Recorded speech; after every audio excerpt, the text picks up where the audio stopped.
Hey, everybody, and welcome to another episode of Eating at a Meeting. And this week, as I mentioned 2 weeks ago, that I was really focusing on how we can give back to our communities with the food and beverage that we serve at our events. And I'm excited to bring to you today Yashi Dodich, who is the Director of Energy and Sustainability at the Javits Center in New York City. They have a 1 acre garden, and correct me if maybe you've increased the size of it, a 1 acre garden on the rooftop of one of their buildings. And they grow vegetables, they grow honey. If you grow honey, they grow apples.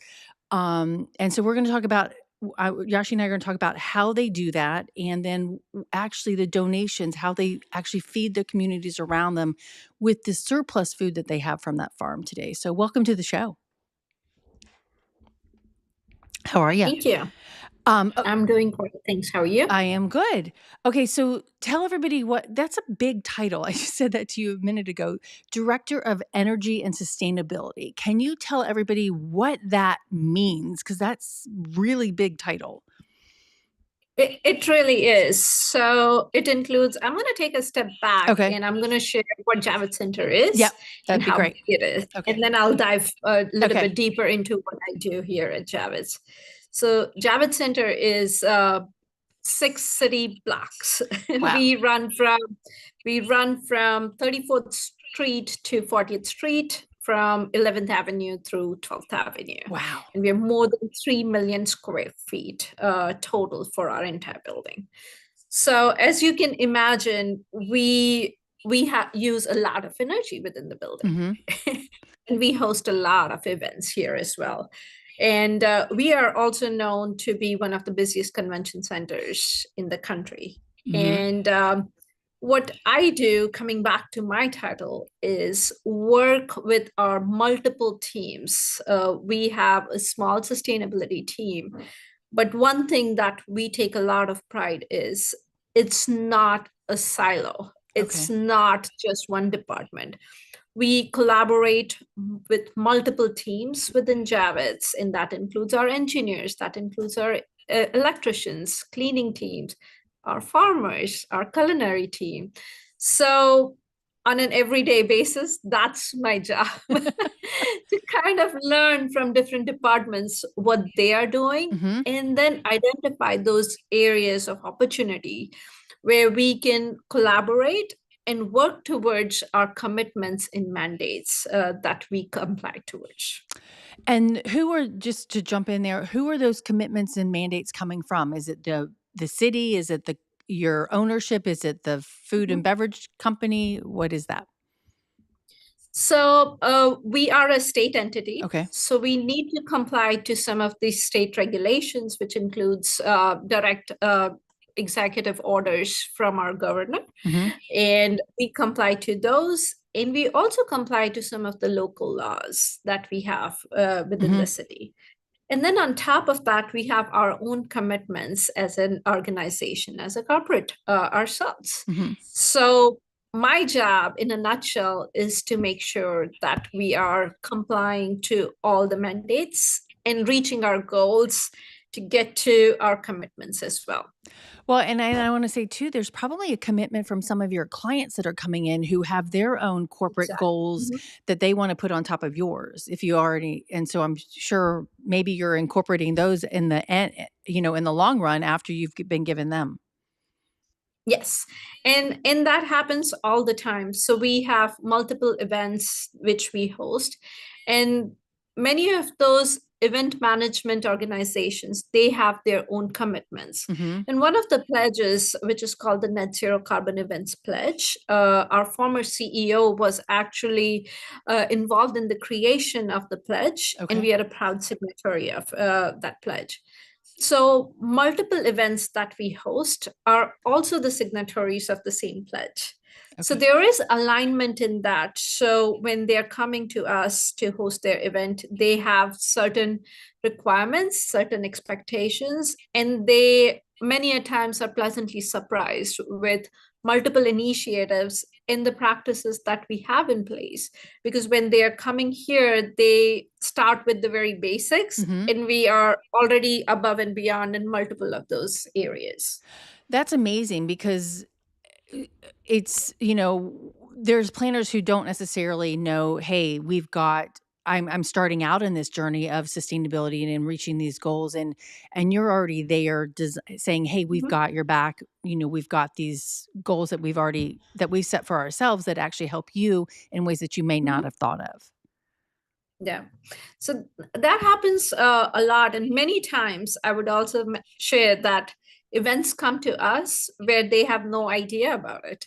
And they True. have all those big goals. Mhm. And in turn, what happens is it becomes more of an educational journey Mhm. for the clients. And Okay. we provide them the resources that they would need.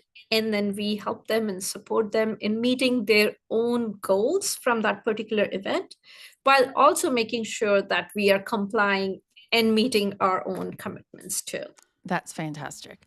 Now let's talk about the farm and the donation aspect of this. So I said earlier that it's an acre farm. Is it still just an acre?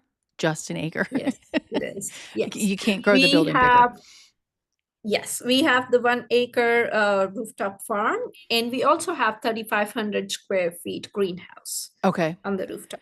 And so I mentioned vegetables and I mentioned apples. What do you grow on that farm and in that greenhouse? Yes. So when we are having these conversations with members of our local community, and many a times our clients as well, we take a lot of pride in sharing that we grow everything on this tiny farm, which is only an acre. If you think about it, it's not such a big footprint, but we grow everything from A to Z, including from arugula to zucchini and a lot of fruits, vegetables, herbs. Like it's quite impressive that we are able to grow what we grow um, on a rooftop farm in the middle of a concrete jungle. Right, exactly. And how much, I mean, are you growing enough you're not, I'm going to assume that you're not growing enough to feed a 17,000 person convention.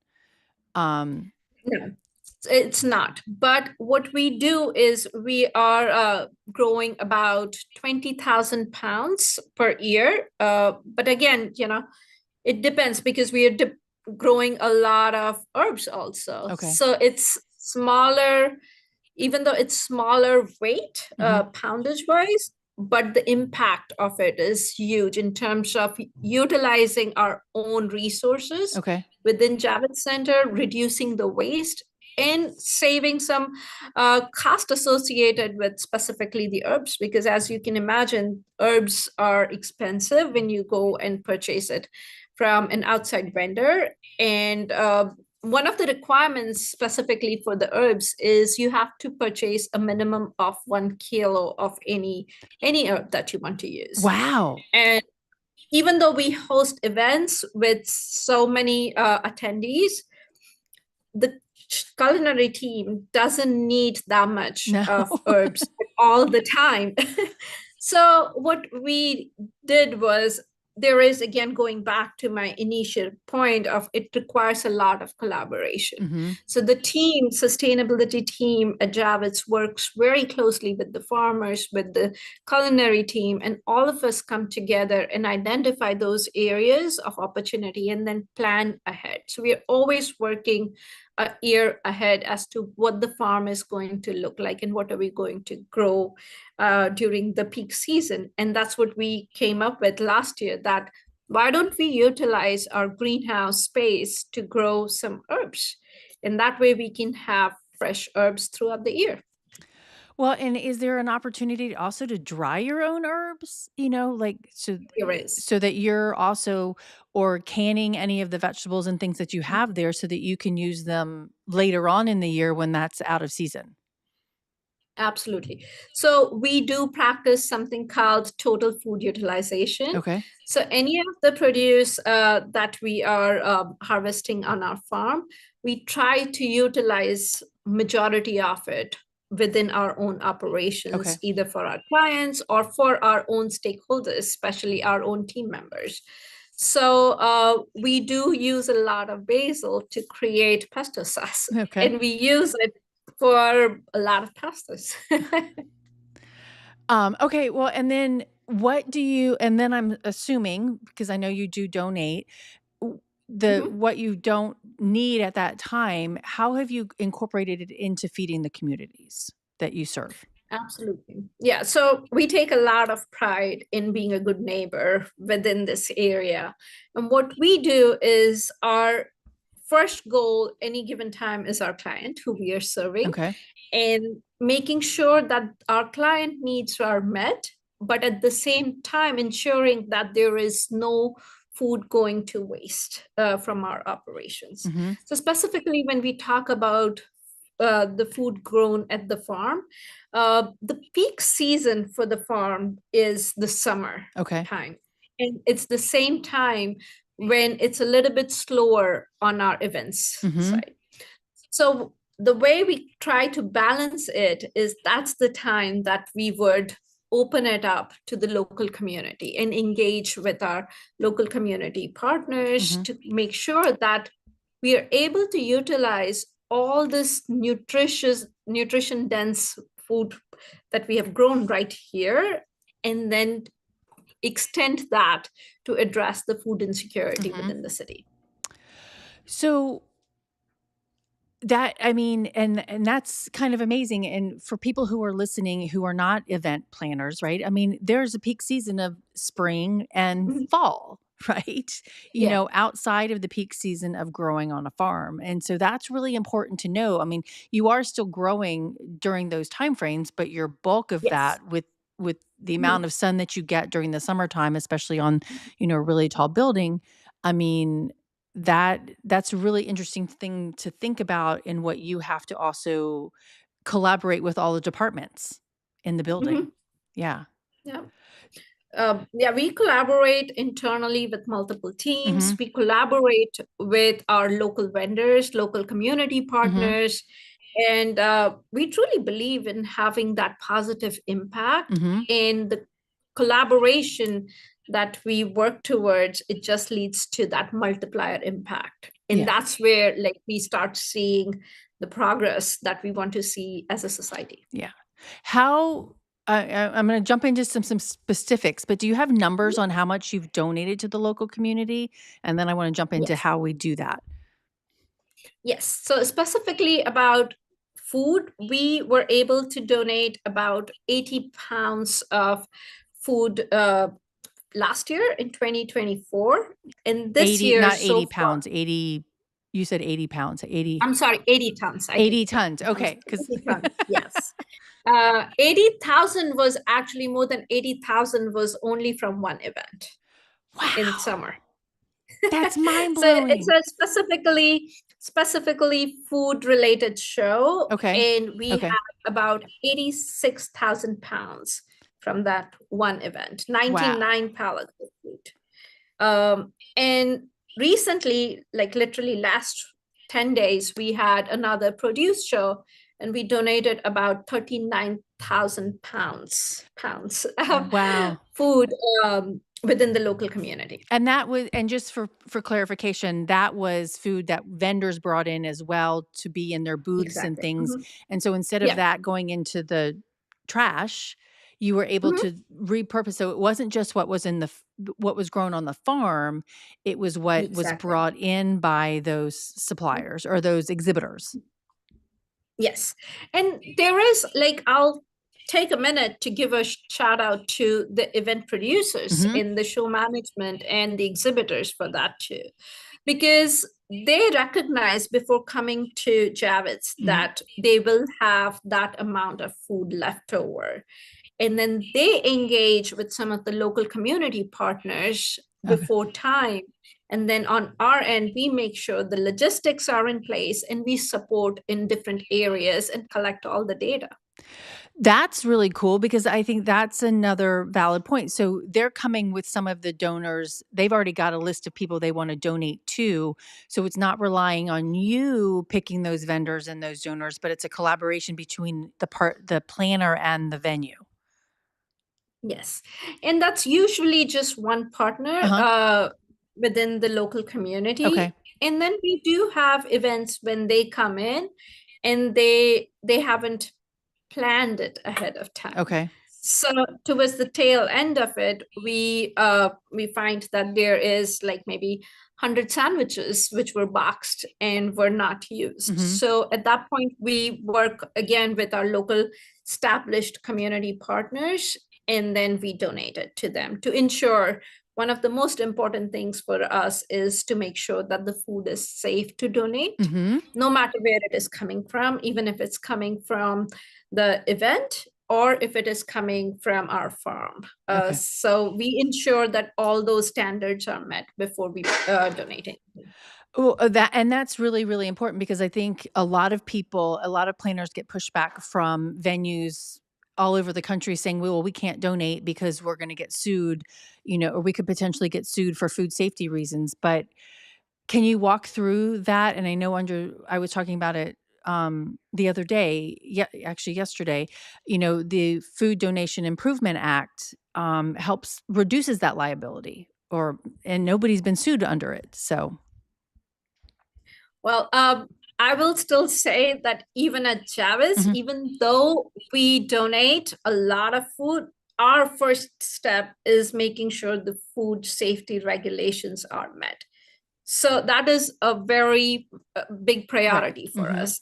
And going back to even the produce from our farm that we donate, we ensure that it meets all the food regulations. And to that point, we also get a certification from the state's agriculture department, and it's an annual certification which is called GAP, Good Agriculture Practices, which ensures that the any kind of food that is harvested from our farm is safe for consumption and it is safe for donation. That's fantastic. And what are the additional, are there any steps that you have to document that you have to provide to those donation company or the companies that are coming to pick it up to show that it's safe? So our GAP certification definitely helps. It's very stringent, and our farmers keep up on every day to make sure everything is logged and everything is food safe. And anything that they see, even like something which is looking a little wilted, they would not take the chances.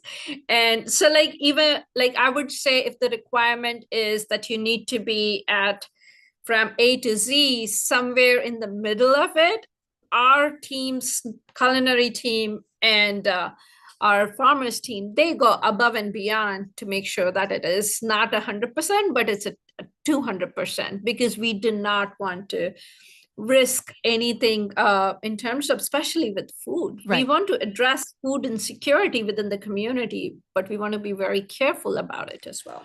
Right. And 2 weeks ago, my guest was talking about like the pallets of food that some people will deny because the box fell over a box. So they're not going to take the entire shipment. And so that's where we have to look at that address. And so I love the fact that you're talking about that and you're not going to throw the entire crop away, but you're going to look at how, what you can do with it from that point forward. So kind of talked about this a little bit, but can you walk us through that journey of a tomato or an apple, and from the rooftop farm to the greenhouse into the event menus?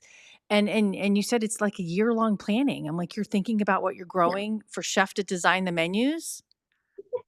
Yes. So tomato is actually a great Okay. example. And in 2025, we are just wrapping up the report. So we harvested about 1,200 pounds of tomatoes, Wow.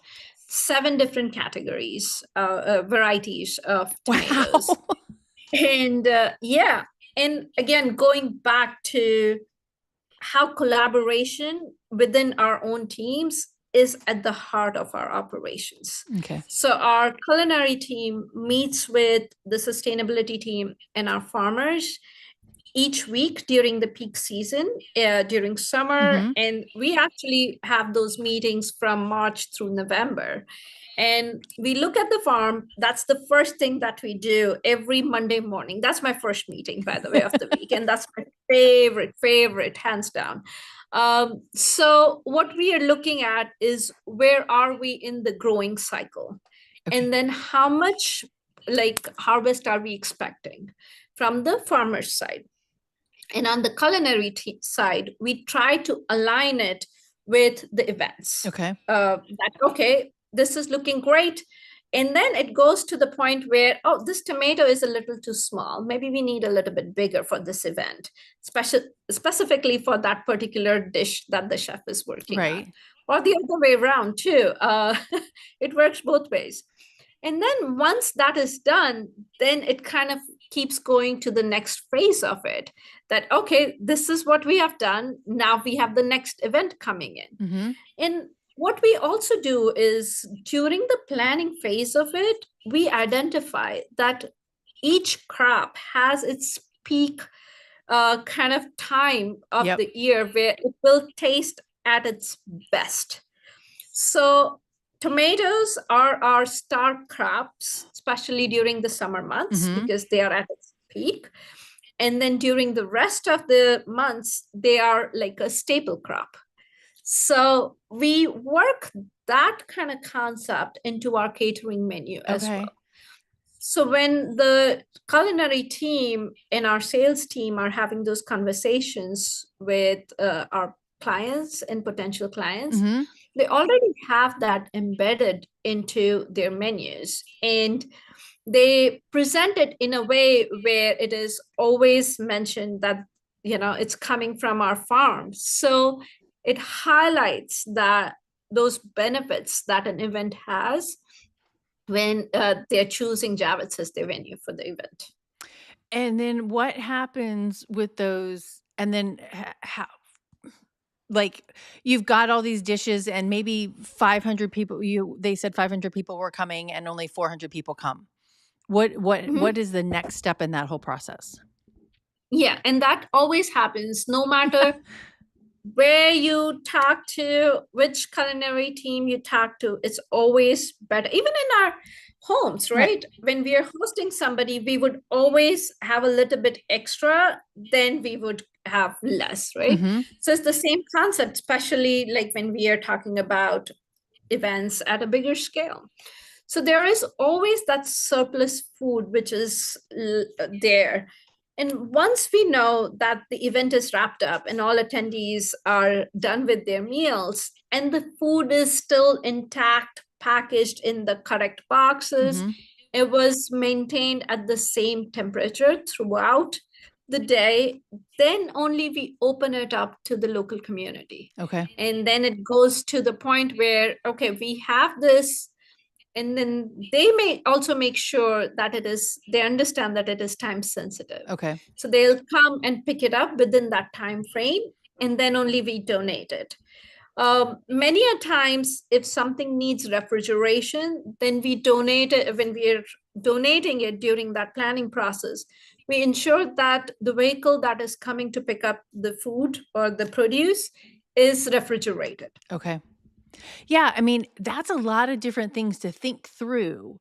And Yes. and when you think through an event menu kind of like that, I'm like, okay, so you have 500 people coming for a filet mignon, mashed potatoes, asparagus, that's very bland, you know, buffet, plated dinner or whatever, but it's not something that was in a chafing dish, right? It's something completely different. And so, well, and maybe it's still in a chafing dish in the back of the house, but those are the things that you have to think through. And Mhm. one of the things that I think probably some venues stop doing this or don't do it is because of that that those steps, those SOPs, standard operating procedures, to make sure that, hey, you've got this the right way so that it's easy to donate, right? And I guess that comes with each different partner that you've selected in the community, right? Yeah, and it also depends on the event in itself. Okay. Because what kind of food are they planning to serve to their attendees? Mm-hmm. Because to your point, if it was a plated meal, then the possibility of it being donated of anything which is left over Mm-hmm. are very slim Okay. because it was already exposed, and then it would not comply under those food safety regulations. Okay. So it depends on what is the client looking for, and then we work around that. Okay. And anything that we are not able to donate, because of the food safety regulations, we work very closely with our cleaning teams to Okay. capture all of that and then send it for composting. Okay. And is there local composting in New York in downtown New York City? So I'll I'll answer that question in two ways. Okay. So one is going to the farm because we take a lot of pride in being zero waste operations Okay. farm. So nothing goes out of that farm. Actually, we have multiple compost bays on the rooftop right next to the farm. And any of that organic matter or the produce which is not safe for consumption is composted right there Oh, wow. and is actually at the end of the year collected, and that compost is spread back for the following year. It's put on your own farm. Yes, Wow. yes, Okay. All right. yes. That's awesome. So last year was an amazing time, exciting time for Javits because we did not purchase any outside compost. That's huge. Wow. And that's Everything that expensive. was put, yes, yes. So it not only helps us in reducing the waste, Mhm. the organic waste, we are also reducing the emissions. Okay. We're reducing the cost associated with the purchase of the compost that needs to be spread back onto the farm. And not just that, because the quality is so high for that compost, it is nutrient dense. Mhm. So the next year's crop and the entire harvest cycle produces that kind of yield. That's It amazing. is very, very exciting. Yeah, there So, Why Boston Resort in, London or in the UK, it's a huge property, lots and lots of acres. The actual golf superintendent said, "Please stop giving me your compost because 'cause I'm having to cut the grass more often because it was so nutrient dense." it is. It really is very nutrient dense. And then I also wanted to kind of expand on that a little bit further to answer your question Mhm. completely. The second part of the food waste is that is collected from our own operations, from the events. We collect that, and it's a process which is called organic recycling, and that's actually a preferred way than composting. So what it does is it goes to a facility very close to Javits, and all of the organic waste is collected and converted into an engineered bioslurry. Once that bio Sludge? Okay. Yes, Okay. exactly. Biosludge, it's the technical term is engineered bioslurry. Okay. So once that slurry or sludge is created from the organic waste, then that is transported literally within 3 miles to a waste water treatment plant. And it goes through that entire process over there. And ultimately, that is used for energy and powering up multiple residential and commercial buildings in Brooklyn. Wait, so your sludge or slurry is powering, like, putting the lights on in some houses? Yes, yeah, yeah. That's Mhm. amazing. It is super cool because not a lot of people think about it Mhm. when we are talking about organics waste. Organics waste has a lot of different ways to be put it back into our own society, into our own community in different ways, and which is beyond composting because that's one that everybody thinks of. Mhm. And we take a lot of pride in different ways in which we are diverting our own organics waste at Javits Center. That's just mind-blowing, and it's exciting to think through that, hey, in your goal of being zero waste, and we can talk into what that means exactly, and I think I wanna mention a post that I saw on LinkedIn too, is like the waste that comes from the containers that the food is just, given to you or sold to you, from your food distribution companies, et Mhm. cetera. But it shows that the partners that we have in venues can be are doing a lot more than we think they are. That's correct. So I'm happy to kind of elaborate a little Yeah. bit on that. So we work, again, going back to my initial opening remark, that we work with multiple teams. And one of the teams that we work very closely is our procurement team.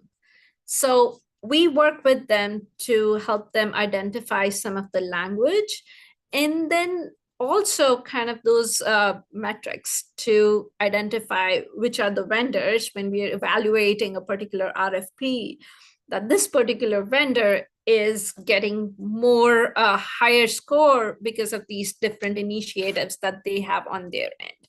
So that's one. And then what we have also done is, with the help of our culinary team, we have created a tier system.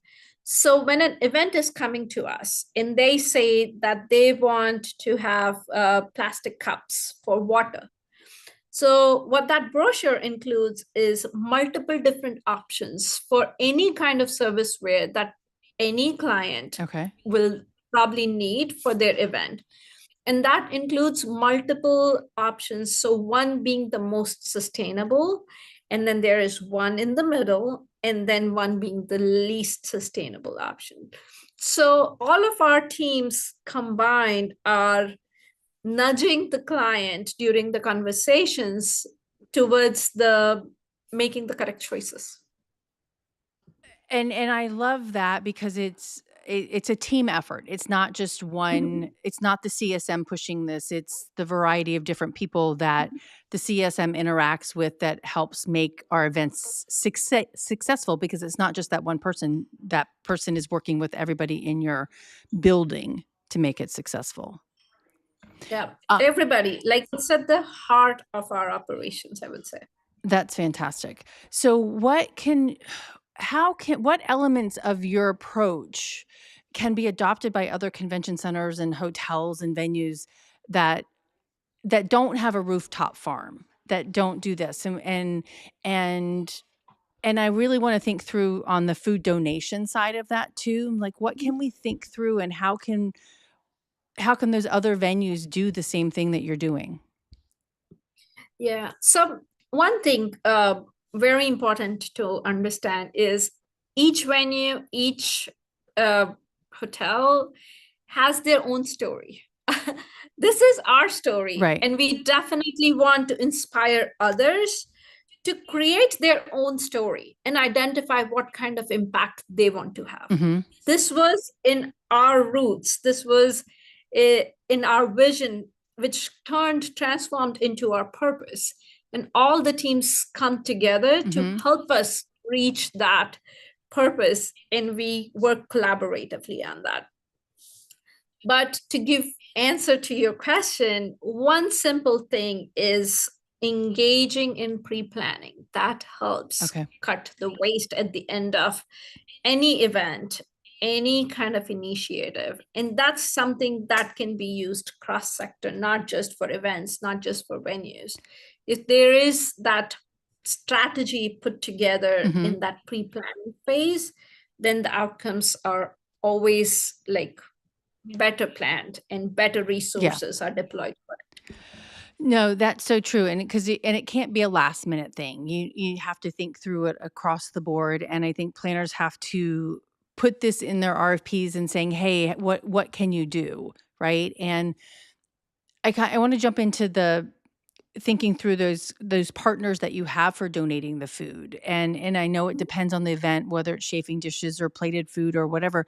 But how do you go about finding those organizations? And I'm sure because of what you've done, more and more organizations know who you are and what you're doing. But how can you, I mean, because there are people, like, you've got a food bank, which is going to take more prepackaged food than maybe a Meals on Wheels, right? Kind of organization. How do you pick those organizations to work with? Yeah, couple of things that we want to make sure is that our missions align, because that's ultimately what we're trying to do. And if we are looking to collaborate with any other organization, we want to make sure that there is that synergies which are aligning at the very beginning Mm-hmm. of it. And then secondly, we also make sure that it's many a times when you look at those kind of collaborations, it's the missions might align, but the processes might not align. Okay. Because for us, it's very important that it's not just the talk. We want to walk the walk till the end of it. Okay. And we want to capture the data. So when we say that we donate food from our farm or we are donating food from our events, we make sure and we double check on our end also Mm-hmm. that it is going where it's supposed to go and it is being utilized the way it is supposed to be utilized. So we just don't leave it at a very high level that it was donated and that's it. We want to know where exactly it went. Okay. And in terms of the food from our farm, we go and we volunteer also and sometimes Oh, prepping the really? meals which are then donated to the local community. Yeah. Oh, that's so cool. So you're And also then donating your time outside of just your food. we do, yes, we do try to do that a couple of times in a year. Mm-hmm. And then one of the most important elements for us is to track progress Okay. around this. And anytime we're looking to collaborate with any of the local community partners, data is very important for us. So we make sure that we're not only kind of making sure that things are going where they're supposed to go, Mm-hmm. but we're also capturing the information. We are also capturing the data to be able to log that back into our own progress. So what are some of those metrics that you are capturing when looking at those partners and then internally as well? Absolutely. So waste is a very, very big topic for us, as you can imagine. And if we talk only about food related waste, so we track it internally within our kitchens. Our culinary team has a state of the art system which is called Waste Not 2.0. So it's a AI kind of equipment where all our teams, when they're prepping something within the kitchen, they take pictures of it. And then it knows that if you're putting anything in the trash, was it part of the food prep or was it towards the end of the meal? So everything that is captured within our kitchen is tracked with all of the teams and is shared back with the sustainability team. In terms of the food waste that is going for the organic recycling for being converted into the slurry or the sludge, that data is shared with us from our waste hauler because they are the ones responsible for it. So we track that very closely as well. Then anything coming from the events which is being donated, we work very closely with wherever the food is being donated and ensure that we get how many meals were donated or how many pounds of produce was donated and what was it ultimately used for and where was it donated. Yeah, because you might give a couple of heads of lettuce or more than a couple of heads, but and what did they do with that lettuce or that cabbage? How was that utilized? And because the food bank could then give that head of lettuce or that head of cabbage to somebody to take home and eat, or they could have made it into slaw at their own venue to feed people. Yep, absolutely. And how have and I'm assuming planners have even the ones that haven't thought about it and even the ones that have thought about it and are to the level of you are, what has their engagement been in this entire process? So, as I mentioned, we host multiple different kinds of events. So it always depends on what kind of the event it is, and then their own priorities. We might host an event where sustainability waste is not at all on their agenda. And we also host events which are not only focused on reducing their food waste, but are also focused on engaging with the attendees and educating them about That making those correct choices, not just for that particular event, but continuing that even in their personal lives too. that's interesting. So Yeah. yeah. We work with a wide range of events. There was, years ago when I worked the Vancouver Olympics, which was 2010. After the Olympics, it came back went back there for MPI WEC, and but I remember their napkins that had stats on it talking about when they built the building, how they worked to make sure that the water, because it's built over water, similar, you guys are right near water too. Like, how did they protect that environment, right? What did they give back? And I think and I loved it because it was educating the people who were attending the Mhm. event, not just the planners, and that sounds like what you guys are doing. Yeah, and in fact, we do have an event coming in, a first event of the next year. They are planning to engage their attendees in multiple activities, and one of them includes pickling. Oh, fun. Yeah. Yeah, so they want to educate the attendees that vegetables don't need to be thrown away all the time. Mhm. You can be creative and make pickles. Mhm. I need to introduce you So to that chef that I was talking about before we came on air, the zero waste chef and what he's teaching people. would love to. And there's Mhm. a couple actually in New York as well that, I would love to introduce you to because it's in that mindset, and I think it's but we do have to educate our attendees and ourselves as planners on how we can give back to our communities through food donation, but also by reducing the amount of waste that we produce from our Yes, events. Um, yes. It's very, very important. yeah, I was chatting with somebody the other day. This has nothing to do with food, but it was a planner that's saying, yeah, and oh, hey, and management came in and said, we're changing our entire theme for this convention. And now we have to trash everything that was already produced. And I'm like, okay, I just thought about all that signage, all of that stuff that was already Wow. pre-printed with those logos. Where does all that go? Right. Um, Thankfully it wasn't food. And then actually another planner posted on LinkedIn a couple of weeks ago that she couldn't make her food and beverage minimum. So she partnered with Mhm. the convention center or the hotel for them to prepare food for a community organization, to spend that money to meet their minimum to Mhm. put it out into the community instead. And I love it because she's like, we've already elevated our food to the highest level that we could get to meet the demographics. And that's the solution that they came up with together, which is a great That's solution. exciting. Mhm.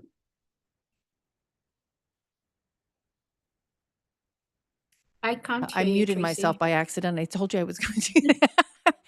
You know, Yeah. what what sparks and what continues to spark the Javits Cares program? I'm like, what is and this is going to be a really funny pun, but what sparks the electrician, right?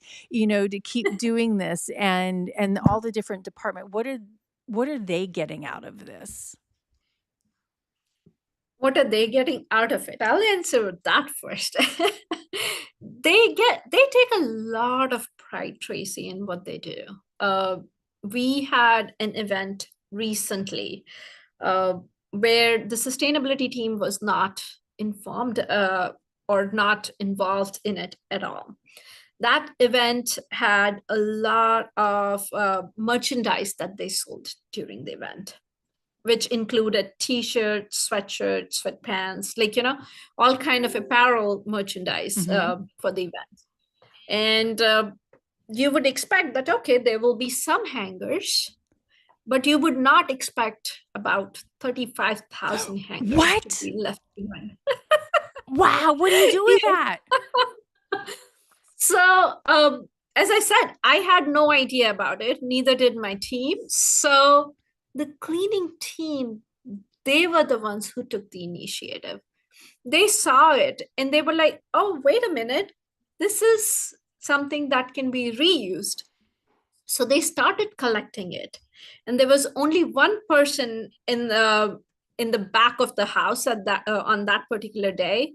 And that person took the charge of collecting all the hangers and putting them in the bags. Wow. And fast forward, we had more than 35,000 hangers. Multiple pallets were full, our dock was full, even a 30-yard open top dumpster was full with it Wow. too. So it's kudos to the person who identified that opportunity right then and there and acted immediately upon it, that no, this should not go in waste. This should be stored, and then let's check with our sustainability team. And we were able to capture it. We stored it. It took us some time to align with the local partners, and we were able to donate it. More than half of it is already been picked up, and we're just waiting for the last portion of it to be picked up this week. And are those hangers being used by companies that are have clothes to give to people, or is it being melted to make more hangers? Oh no. So it is not being recycled. It is being reused within New York area, and it is actually being used by Goodwill and multiple Nice. Local entities came together to help us identify which local organization can use that amount of it's a lot. Yeah. It was a flood of hangers that we had. So Tracy, going back to your question of what sparks us to do that, right?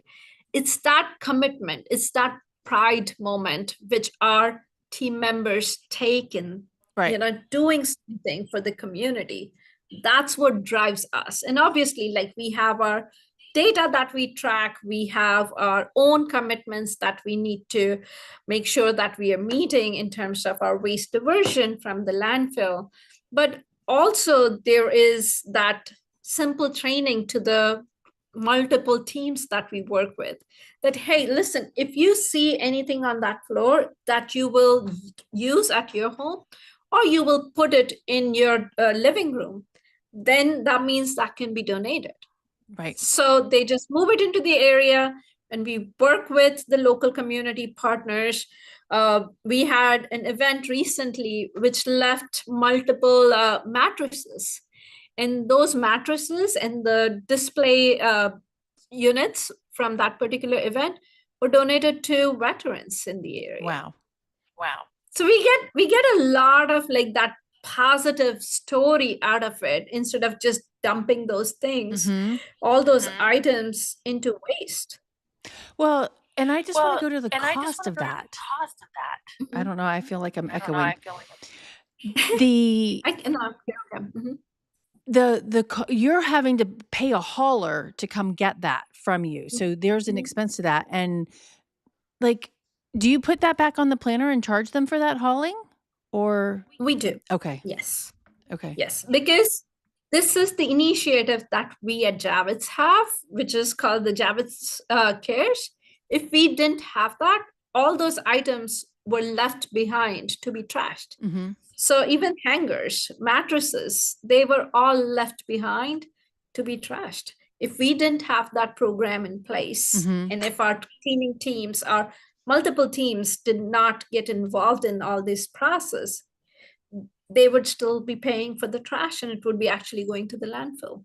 Wow. But this program helps us in not only diverting this waste from our landfill, but it also helps us in being that good neighbor that we want to be. Okay, on that note, is there any specific story from your food donations that really sticks out to you? So I would go to the summer months, especially for our farm season, because that's the peak of the farm season. Every single crop loves that season. It's at the peak, the taste wise, everything. So what we did, and we started this last year, and where we usually donate our food from the farm to this particular local community partner. And what we did differently was they have their own culinary team, their chefs. Okay. So the two chefs teams are own, and theirs, the two chef teams combined together, and they collaborated to create meals. And all of those meals, like more than 1,500 meals, were donated locally to like different organizations where they could be using those meals. So like when we launched this program last year, we donated it to Covenant House Okay. for the youth, and we supported them. And this year we donated it to Alliance for Positive Change, and that was to support all New Yorkers in need, especially who are dealing with chronic health issues. Okay. Nice. That's So in the planning of it was very thoughtful, in the sense that it was not just like one dish was created. It was balanced, nutritious meal which was created. It had protein, it had options for vegetarians, it had carbs in it, it had all the different nutrients that you would need in a balanced meal. with food that was grown organically with the best possible composting. Yeah. Yes, and then obviously it needs to be supported. We don't grow rice or pasta Right. on Yeah. our farms. Yeah, that would be So, another big endeavor. yeah. All right. So, are there any goals that you have for 2026? 2026, we want to continue having that impact within our community. We want to continue increasing that waste diversion, where organics is one area that we are focusing on. We want to continue making sure that we divert the organics from a landfill, because as you probably already know, the emissions, carbon emissions from the organics is way more than the other waste streams that we have here at Javits too. We will continue working on meeting our own commitments and working towards reducing our waste. Okay. All right. Can I ask you a couple of rapid fire questions? Yeah. What's your favorite crop that grows at the Javits Center? Is there anything that's growing right now? Carrots. Carrots. Okay. They are so sweet and tender right now. I don't think I've ever tasted carrots this delicious ever. Wow. Okay. What's a farm to table dish that you that served at Javits that you wish that every planner could taste at least once? Beet salad. Oh my gosh, I love The beet salad. How do you make what's added to that beet salad? Arugula? I would say obviously beets. Mhm. And our chefs, they do a magical job with it. They create it in a way that there are multiple textures which are combined. And like the way it looks aesthetically pleasing, because they incorporate not just the greens in the red from arugula, from beetroot, but also they decorate it with the herbs grown right in our greenhouse. Oh, nice. So from aesthetics to the palate, it's delicious. Okay, awesome. One sustainability habit you'd love every event attendee to adopt today.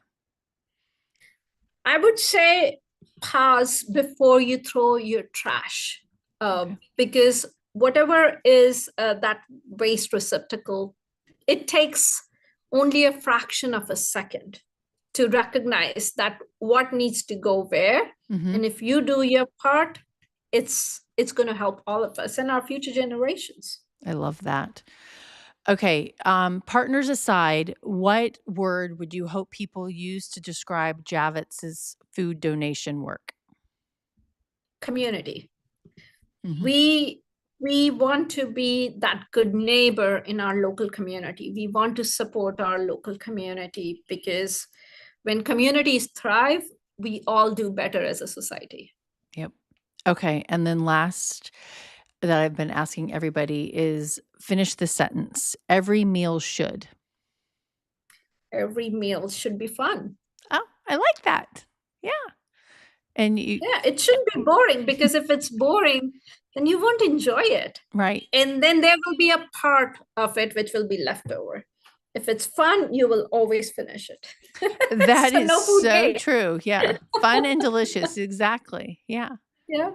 Yashi, how can everybody find out about Javits Center, and how can they connect with you if they have any questions? Absolutely. So, Javits Center, we are on multiple social media channels, including LinkedIn, Instagram, and we are very active. Our amazing marketing and communications team is always on it, and they're very responsive to any requests that come our way. Our website is javitscenter.com. We have a sustainability page. You can go on that, take a look at our multiple reports, multiple initiatives that we have. And as for me, I am available on LinkedIn. You can feel free to reach out to me on that. Okay, awesome. And Javits, just so everybody's clear, is spelled with an S and not a Z, because I have made that mistake myself. So when you're looking at it, it's Javits, Javits Center, Mhm. on all the social media platforms. I thank you so much. This was such an enlightening conversation, and I and you have created this humongous job, but I think we can still start small. That is so true. Yeah. Thank you, Tracy. You're It's been welcome. a pleasure. Everybody, Have a great thank you day. so much for tuning in. I next week I will actually have somebody from North Carolina talking about, they are actually one of the partners that a convention center or a event planner can partner with, to pick up food from their events. So I'm excited to continue this conversation of um, pick surplus donations feeding our community. So until then, stay safe and eat well. Thanks. Thank you.